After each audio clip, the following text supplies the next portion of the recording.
Okay, you ready? I've got my soy-free dog here who seems to want to participate. So He can participate if he likes. Well, more the merrier.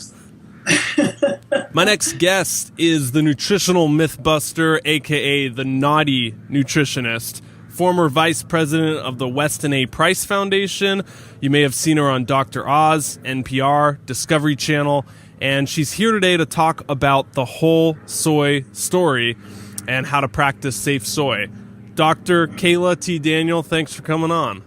It's a joy to be here. I'm really excited to talk about this one. First, I want to get an introduction to the pooch right there. He's got to make an appearance. Well, this is Venus. She's a she, and she's the soy-free dog, Paleo dog here. Paleo soy-free dog, which is very big, not to go too left field at first, but my girlfriend's friend's dogs switched to raw food, and they had a lot of health problems and eye boogers and nasal congestion.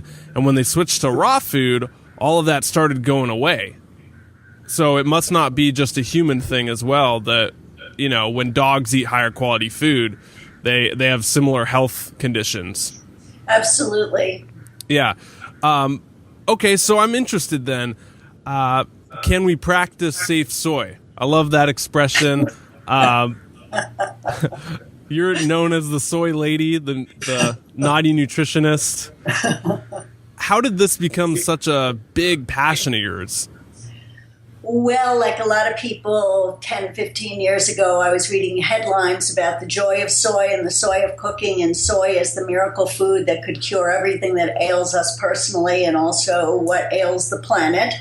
And that was very seductive, very appealing. I mean, my feeling was if we could find a cheap, nutritious food that could do all that, I was all for it. But when I started researching it, I was finding evidence to the contrary. In fact, 70 years worth of strong evidence to the contrary. Wow. So you said 70 years? Yeah, the studies go way back. Okay. And so you started researching all the studies and found that they said otherwise? Yeah, about 1,000 studies probably, and it was quite a project going to the library and getting full text, and some of the really older ones only available in libraries, not online at all. But some of those old researchers were good researchers, honest researchers, and nobody was paying them from the food industry. And so you started pulling all the research, putting it together, and speaking out against the dangers of soy? Exactly. Now, I wasn't the only one. Many other clinical nutritionists and alternative medical doctors have seen problems too. People like Jonathan Wright and Dr. Russell Blaylock, Dr. Doris Rapp. I mean, long list of people who we all love and respect who started seeing problems when people tried to get healthy, included more soy in their diet, and quite the reverse happened. So this was a time where soy was being... it was quite different than today. Today, people are somewhat aware of soy and maybe the negative implications it has, which we'll get into in the show. But it's on the radar now. But back when you were doing this, I'm imagining it was different based on what it sounds like. It was an uphill battle to begin with, for sure. And now, because of the popularity of paleo diets, I think it's definitely on, as you put it, a lot of people's radar that soy is a problem. But there's many, many people who still think soy is a health food or think it's useful if it's organic and not GMO. So a lot of people are confused about that. They're thinking GMO is the problem, and as long as what they buy is organic, it's all good. But sadly, it's not.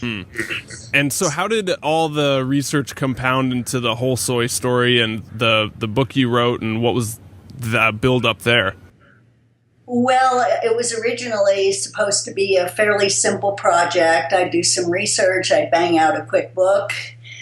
But it became much more complicated, more studies, more complexity. It became a several-year project. It was frankly a nightmare pulling it all together. And the final result, 400 pages. It's a big one. Yeah, and massive numbers of footnotes, like 45 pages worth of those in tiny print. So a lot of research went into it. It's kind of like any construction project. They say takes twice as long and costs twice as much. I'm sure Sure, that's what writing a book's like. Yeah, they were emotional and physical costs for sure. Yeah. And so, when someone's picking up the Whole Soy Story and they've heard the first bit of this call and they're like, soy's not a health food? And speak to that person. What are kind of your most, the biggest reasons why soy should be avoided or isn't a health food? What do you say to the person who's never heard any of them before? Well, I like to be controversial in the very fact that the FDA has approved a soy prevents heart disease health claim would be a red flag to many health conscious people. I mean, we can't trust the FDA having to do with big farm or pharmaceutical drugs, so why should we trust the FDA in terms of supporting a product that benefits big soy? Because it's a huge industry, billions of dollars a year industry. So that would be one thing. And some other things I would just point out is that some of the common myths are that Asians eat lots of soy. All day long they're eating lots of soy, and because of that, Asians are much more healthy than we are. But that's a myth because, first of all over Asia, and it's a huge continent, many different countries, many different lifestyles, etc. But wherever we travel to in Asia, they eat soy as a condiment in the diet, not as a staple food. And that's very different from what we're seeing with some, say, vegetarians in America, where they've got a 1 pound slab of tofu on their plate and they're drinking soy milk and so forth. Another issue is that many of the modern soy products were never traditionally used in Asia. Many of them came in after World War II. And oddly enough, soy milk is even a relatively recent invention. It was not used years ago traditionally. So it may not be the worst product out there by a long shot, but for many people, they're eating it a lot, as a dairy replacement. And in quantity, that is definitely a problem. Yeah. And the traditional soy foods were ones that you would eat in small quantities, like natto. And that's definitely an acquired taste. It is a healthy food. It's full of vitamin K2 from the bacteria, not from the soy. And the natto is so stinky and it has such a vile texture. I mean, lots of people are fans of it. But in Japan, there's a special room in a restaurant to eat it so that the other diners will not have to be subjected to the smell. But it's a healthy soy food. It's a good old soy, I would like to say. So a majority, though, of the soy, what you're saying, is not the fermented bacteria soy that's healthy. It's the kind of problematic soy maybe that's in the U.S. that we think the Asians ate a lot of, and there's still some kind of myths floating around out there about how soy might be a health food, but how your book and what you're talking about is kind of debunking some of those common myths out there. Correct? It's jumbled together in the popular mind. Anything that's SOY, soy, it must have the health benefits, etc. So in Asia, some of the traditional things would be miso soup, which I think is wonderful. It's a wonderful way to start your day. Very, very nourishing. And natto and tempeh, which is Indonesian, and people do not eat those things to excess. And a little tofu once in a while, not really a big deal. I would not call it a health food, but if you're just having a few cubes in a stir fry, a few cubes in your miso soup, not really a big deal. It's what we're eating most of the time that's a problem. And that's where we get into the modern soy products that are being promoted so heavily. And they would include the things that came in after World War II, the processes that created things like hydrolyzed soy protein, sometimes called hydrolyzed vegetable protein, or soy protein isolate, soy protein concentrate, textured vegetable protein, all of those things, the mysterious substances, and often the ones that are used to make fake burgers, fake meats, and for the people who want to be fake paleo, I guess that would serve. Right, the meat replacement, the tofurkey. But you have to think, what does it take to turn a soybean into meat?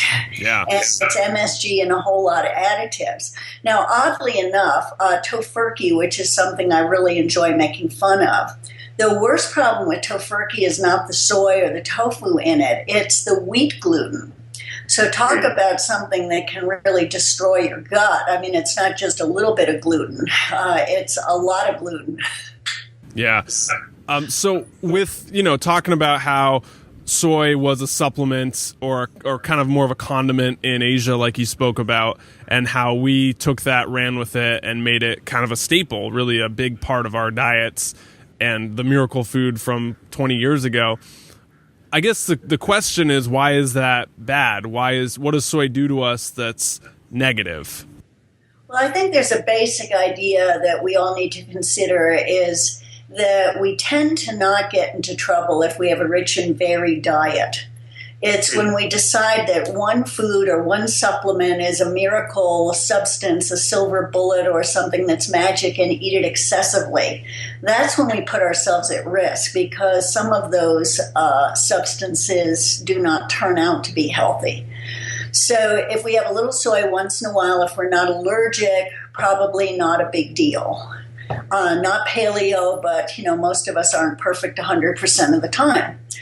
So the problem really is eating it to excess, and particularly the modern products, which include a lot of MSG and additives and processing problems. And it's not that they're adding MSG necessarily, but part of the high temperature, high heat, and chemical processes will create it as a byproduct. Okay. So there's a big processing issue. There is with anything such as, fake burgers and fake meatballs and fake hamburger crumbles that aren't really hamburger, they're soy crumbles. Yeah. So they are the biggest problem. And so what does soy do in our body that might not be very beneficial? What are the negative implications of eating it? Oh boy, let me describe the ways. Because I know this is a big one. It's a big one. In one sentence, it causes malnutrition, digestive distress, thyroid damage, immune system breakdown, attention deficit disorders. It's one of the top 8 allergens, soon to be in the top 4. It contributes to heart disease and cancer, the very diseases it's supposed to help. With thyroid damage being one of the really big things we see. Okay, and so there's a lot in there. There's a lot to unpack. I guess starting with where do I want to start with? There's a lot in there. I guess the hormonal implications of soy is a big one I see floating around the internet. A lot of people say soy reduces testosterone levels, and some people have said that's debunked, that's a myth. Others say it's, if you're a male or even if you're a female, you should never touch soy with a 10-foot pole because of the hormonal negative implications. What's your take, Dr. Daniel? Well, thanks for mentioning that, because I realized I left that out of my list of things, and it's a huge one. So it causes endocrine disruption in both men and women, and in plain English, that would be havoc with your hormones. And soy contains plant estrogens called phytoestrogens, or more technically isoflavins or genistein, datezyme, etc. And they're not true estrogens. They're not human estrogens or mammalian estrogens. They're plant estrogens. They're a little different. But they're close enough so that they can fool the body, and that's where they create their problems. So they cause various problems, including they fool the body into thinking it doesn't need to produce the real hormones, or they can fill up the receptor sites so you don't get the benefit of the real hormones.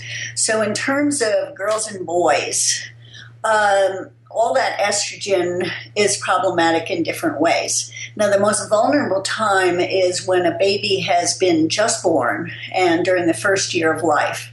And that makes sense. Very small child, body and brain developing, very vulnerable. And eating nothing but soy formula if the parents are giving that baby soy formula, which I would absolutely advise against, and which the Israeli Health Ministry has warned against.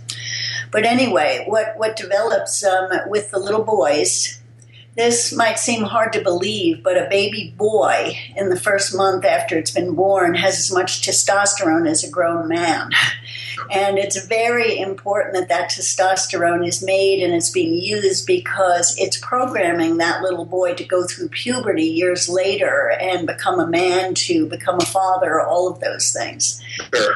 So estrogens in the wrong spot and interfering with testosterone production can be a huge problem. And we're seeing a delayed response. And the delayed response, of course, is what confuses people because it's not an immediate cause and effect. Like if somebody has a soy allergy and they eat some and they break out in hives, everybody knows that. It's immediate. But the little boy might not, the parents might not see problems. The pediatrician won't see problems until the boy is a teenager, perhaps. And then we have a little estrogenized boy who may be going through puberty, overweight. Now, to be totally clear, there's a lot of reasons kids are overweight today. Soy is not the only demon in the environment. But boys with breasts, estrogenized boys, and then all sorts of things, everything from the soy interfering with their production of the quality and quantity of sperm. And the really unfortunate boys who've been on soy formula, their reproductive organs do not develop to the full size. They remain extremely small, like that of an infant in some worst-case scenarios. So is there a lot of different people doing research out there on the effects of like soy formula fed babies? Are there a lot of studies out there, or is it still kind of emerging? There are some studies, and they've been largely suppressed. Nobody talks about them. Say the New York Times will do an article about gynecomastia and how surgeons are doing a booming business in breast reduction surgery for young men. And they talk about various environmental estrogens and possibilities that are leading to that. But soy almost never gets into those articles.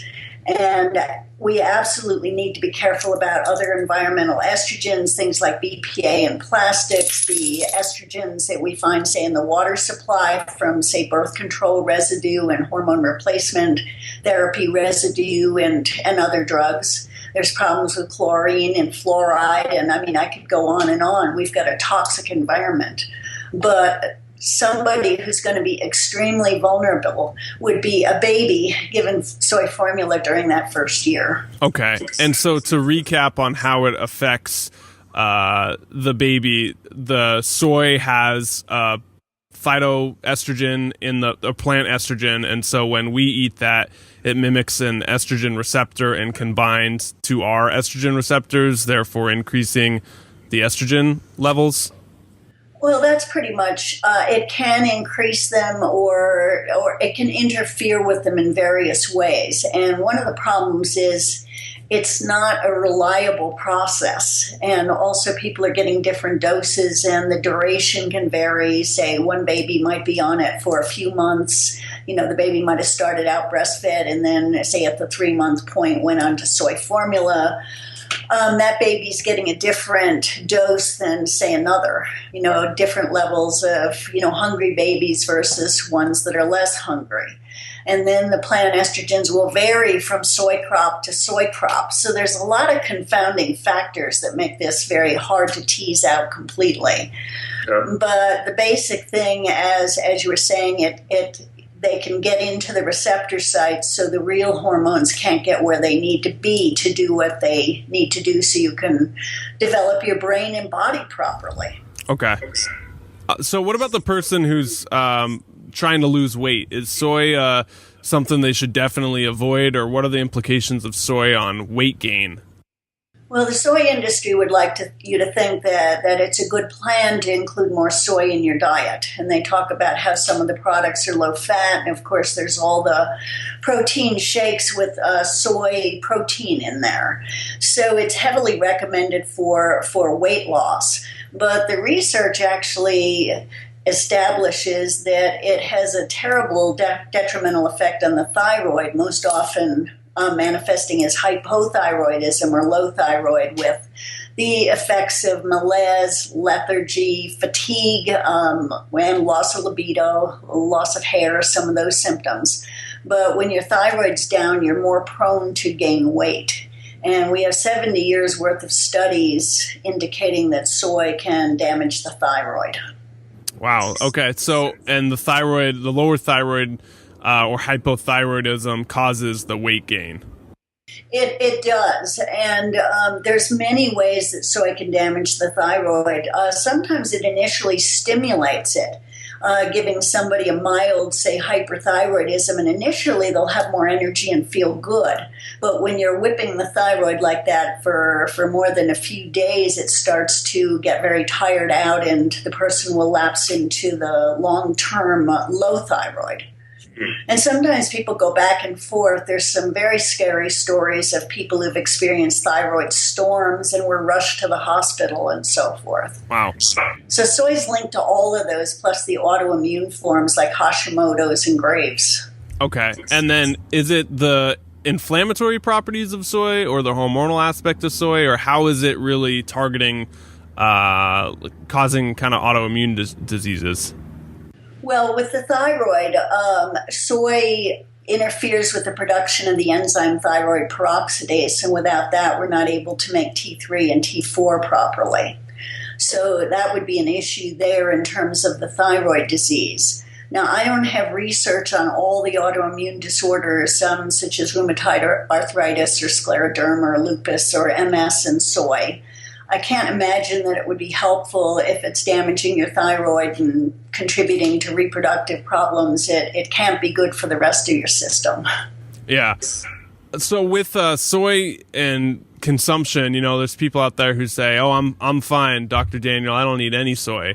I don't eat tofu or edamame or even fermented stuff." But I bet a lot of it goes to livestock. Can you talk about soy production, and especially in the United States? The biggest problem with soy production in the United States now is that 90% of it's GMO soy. And that's having devastating effects on people and the planet both. So if you're insisting on eating soy because you like it or you don't believe me or whatever, at least please get the organic soy. And that will give you the best chance there. Now, in one of the arguments that we do hear a lot is that whether you're eating meat or whether you're eating soy directly, you're getting a lot of soy in your diet. And it's certainly true that livestock get soy in their feed, and that would include most organic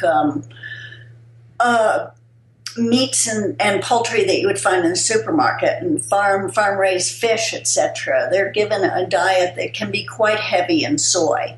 But the interesting thing is, even though the animals are fed a lot of soy, the effect on people from it getting it indirectly is less serious than say, having soy every day in the form of soy milk and shakes and so forth. Okay. So the way that wheat has kind of replaced cheap carbohydrates, soy is kind of the cheap protein source, and a lot of it's being fed to livestock because it's accessible. And then when the animals eat it, we eat the animals and get some of it in our diet that way.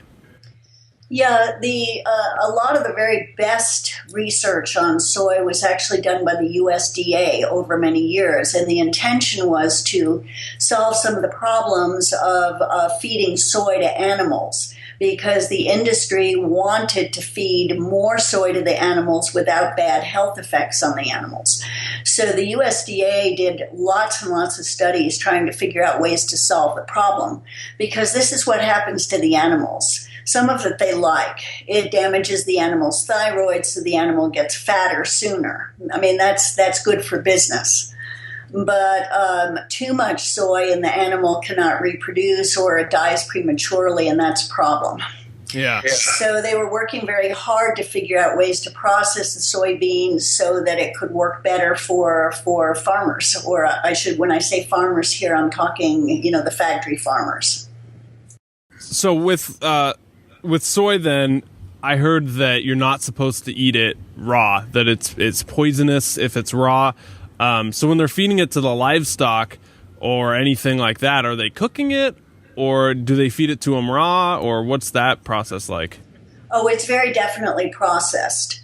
and heavily processed. The problem is no one has come up with a cheap, fast way to process that's perfect. So that's part of what the USDA was working on for years and years. For example, one of the problems they were confronting was the fact that soybeans naturally contain what are called trypsin inhibitors or protease inhibitors, and they make it hard to digest the protein. So that's a real problem. That's why a lot of people will experience digestive distress when they start including more soy in their diet. The problem with just heating or boiling the soybeans is that some of the soybeans will take forever to eliminate that problem, but others, if they're cooked too long, creates other problems. So it's just impossible to get the perfect time and temperature for every single bean in a batch. And therein lies some of the problem. Sounds like a lot of work. Yeah, but if you're fermenting the soybeans and making miso soup or inato or tempeh, less of a problem for sure. And so if people do want to eat soy, what are some of the ways you would recommend they can incorporate it into their diet? Yeah, first I realized I didn't address what you asked about the raw soybeans. They're pretty much indigestible. They will cause major abdominal cramping and bloating and gas problems. And indeed, for years, the industry was concerned about the gas problem with soybeans in general. They talked about two problems, the bitterness and the bad flavor, the beanie flavor.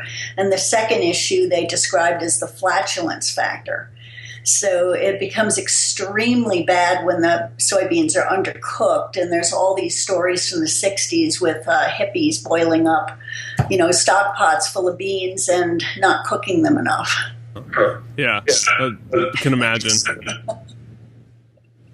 So in terms of the products that are healthy for us and which I eat, people are always surprised to hear that because I've got this reputation as the anti-soy lady. But I really do enjoy a good miso soup, a little tofu once in a while. I've got no problem with that, say if I go to a vegetarian potluck. And this is a once in a while thing for me. And a little tempeh and a stir fry, say. Natto, I don't find it very often. I can't say I've come to be an aficionado of that. It kind of smells bad to me. Yeah, it's pretty strong. What are some of the soy products or labels or things we need to watch out for if we're trying to eliminate soy? Well, I always kind of joke with people that if it's got a label, don't buy it. Soy ingredients are in 60% of processed and packaged foods and about 100% of fast foods. So people have come to me who are very allergic to soy, and these are people who are super sensitive. They react. It's a huge problem for them. And some of those people are very frustrated. They are reading labels. They're going from item to item, and sometimes the manufacturers change the recipes, and it just goes on. And I'm saying, you skip the frustration and the anger and quit asking government agencies to somehow protect you from this problem. Take responsibility and prepare your own food from real ingredients. And you'll solve your problem. You can get to know your farmer. You can cook with your family. There's just so many benefits, health and community both. What about soy allergies? What would someone be feeling if they had an allergy to soy, and maybe how would they test for it, or what could they do? Well, there's a couple kinds of allergies. And when we say soy is in the top 8 allergies, soon to be in the top 4, we're talking about the immediate reaction. Now, those are the people who have trouble breathing and they develop hives. They have a lot of problems. And they're the people who know about the problem. And I just want to insert a little something here that many children and adults who react to peanuts think soy is a safe alternative. But some people very suddenly, out of the blue, will start reacting to soy too and will get rushed to the hospital, and there's been some deaths. So if you're somebody who's allergic to peanuts, do not think soy nuts and soy peanut butter are substitutes for you. Very dangerous. So the other kind of allergic reactions have to do with what would more correctly, I guess, call delayed reactions or food intolerances or sensitivities. And people define those things in a whole lot of different ways. But that would be the kind of thing where you don't notice an immediate effect, but say the next day you're feeling crankier, or you've got less energy, or you got black circles under your eyes or something. So a lot of people have those. And then, of course, besides the people who have known allergies, there's all the people who have eaten a lot of soy in the past, and now they've got thyroid problems or infertility problems, and they're very conscientiously trying to remove soy from their diet. Okay, so it'd be easier to test for if you have a known allergy, or maybe not even easy to test for because you might not see the reactions for a couple days. Yeah, a food diary can be very helpful in terms of a lot of testing. There's some fairly sophisticated and very expensive food allergy testing that we can do. I do that with some of my clients, but unfortunately none of the tests are perfect. In some ways, if you're willing to do it, keeping a good food diary for several months at least can allow you to see the pattern, and the cost is about nothing. Yeah, it's an intense process. Yeah, and I recommend that people do it in a fairly easy way, not to worry about the exact portion size or the gram weight or the calories or the recipe. Just put it down briefly to make it easy enough so you're going to be willing to continue. And likewise, on the other page, don't write a book about the symptoms. Just keep it, was cranky with my wife for no good reason, or woke up with a headache or something like that. Keep it simple. I know one of the big uses for soy is in vegetable oils or soybean oil. Is that still on the rise and in a lot of food products, or has it gone down? Well, what we see in the supermarket, so whenever it's vegetable oil, it's usually close to 100% soy oil. But they keep it a little bit vague and flexible depending on what else is on sale and, what they want to put into it that particular crop season. But most vegetable oils are soy oil. And we see that in most restaurants. It's very commonly used. But if we go to places like Whole Foods, it's canola, canola, canola. And that's another problem, genetically modified rapeseed oil. And that's got another set of problems. But after soy started to get a halo, even soy oil has crept into a lot of foods at Whole Foods too. So you got a choice of two bad things, soybean oil and canola. And what do they do? Are they just inflammatory? They're definitely inflammatory, and even if they smell okay and seem completely bland, they've generally been processed so that the rancidity is covered up. There's actually a process called deodorization, so I like to joke that your oil wears a deodorant. But it covers up some rancidity that's inevitable when you've got processes that involve light and heat and high temperature. Okay, and they were used as vegetable oils because alternatives like coconut or avocado oil or olive oil are too expensive and those are cheaper, or what was the reason they're so widely used? Yeah, that's exactly it, because you can make a lot of money on cottonseed oil, corn oil, canola oil, soy oil. There's no way you can make a really big profit on coconut oil or butter or avocado oil. Actually, I would recommend just eating avocados and not putting anything into a bottle. But, the old-fashioned ones that you and I could make ourselves in our own kitchen, we could make butter, we can make avocado oil, we can make olive oil.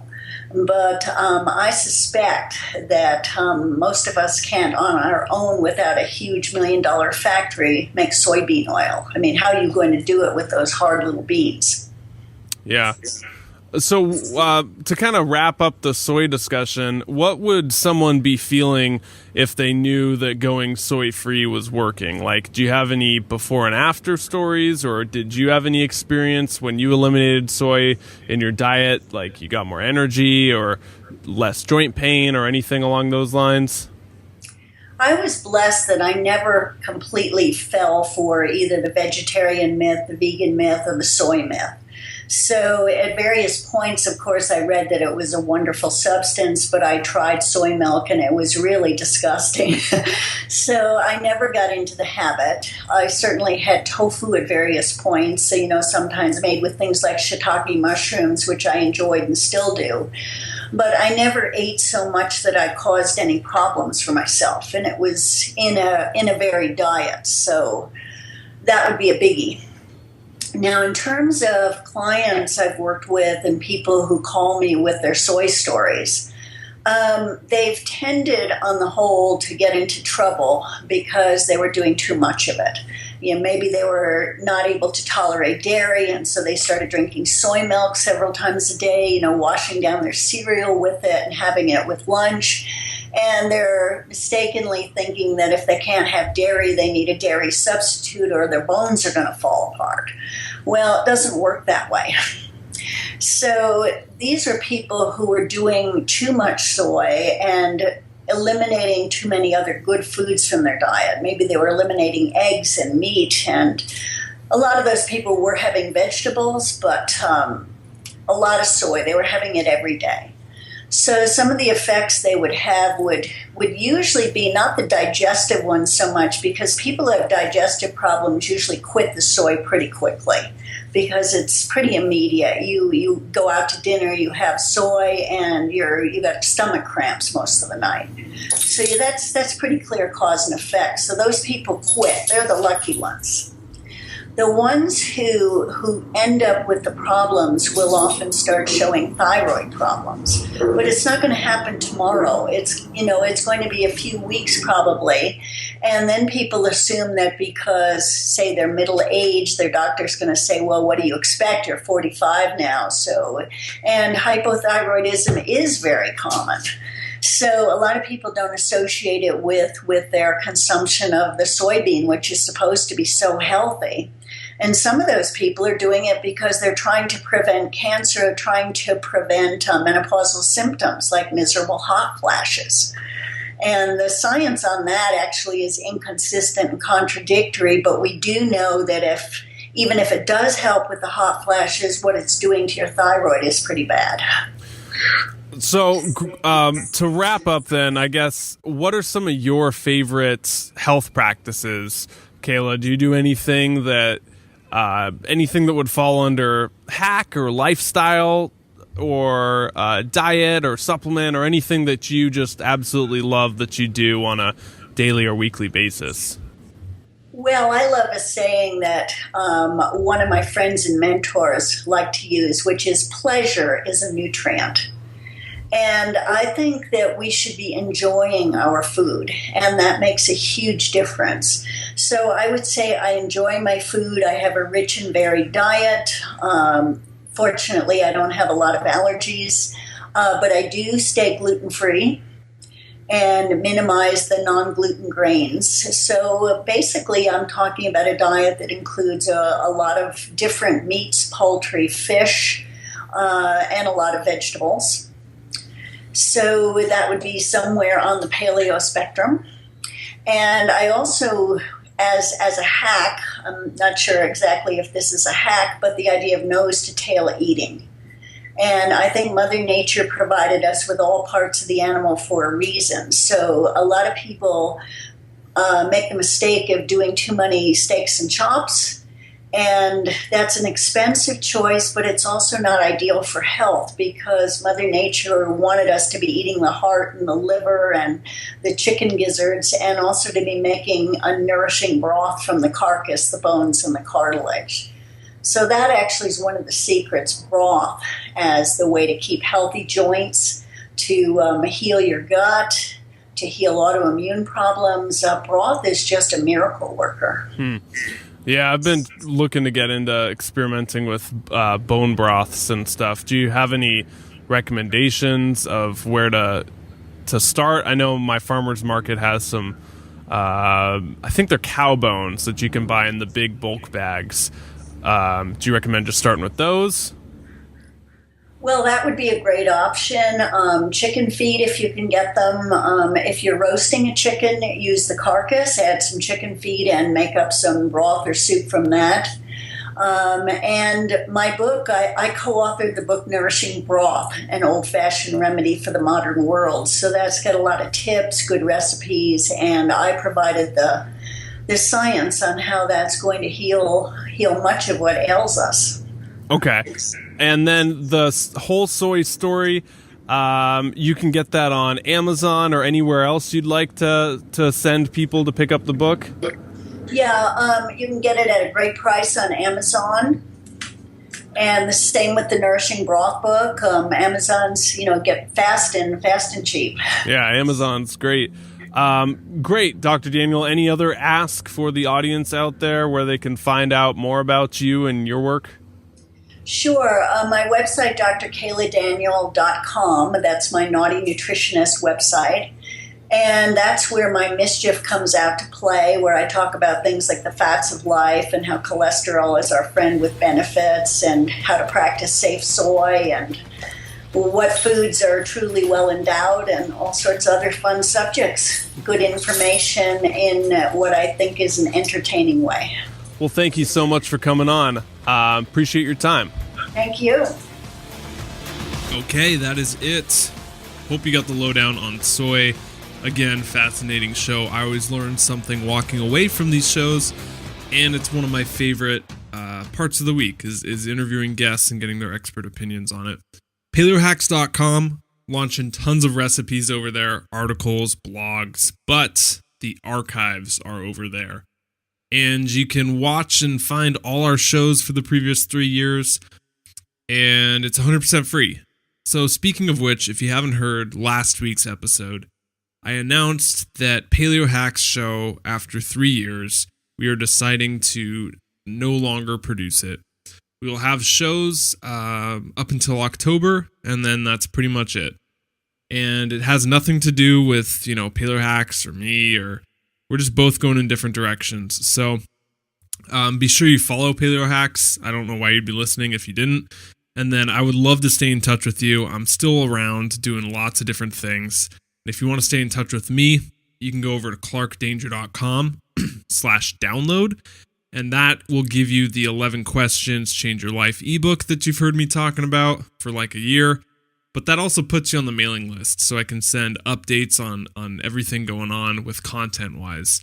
Talk a lot about personal development, a lot about self-help, motivation, inspiration, all that stuff. I have another podcast as well. But anyway, that's over there at clarkdanger-download. Our archives will stay up for forever, don't worry, and they will be free, so they're not going away.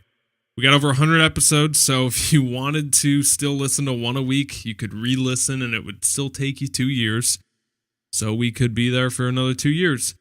All in all, fantastic opportunity. I love each and every one of these shows, so I really appreciate you guys listening, and especially if you're listening now to this very end. It means you're someone who finishes things, first off, but also that you've supported this show and myself for the past 3 years. All right, that's it. I will see you back here next week. Ooh, let me look.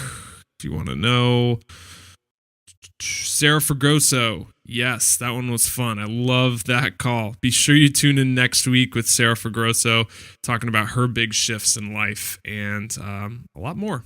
I'll see you then.